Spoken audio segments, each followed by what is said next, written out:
ভালো করে কাটে না।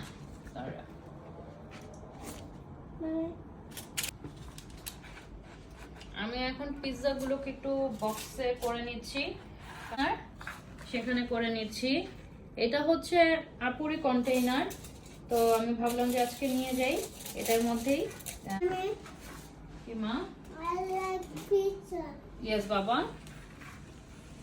ফয়েল দিয়ে এটা হচ্ছে আটকে দিচ্ছি কারণ যাতে পিৎজা একটু গরমও থাকে।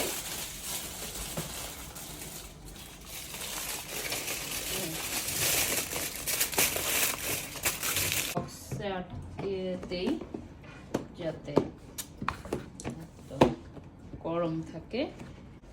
We are ready to go. চলো চলো Let's go. চলো মেলায় যাই রে। পহেলা বৈশাখের মেলা। হ্যাঁ মেলায় যাই রে।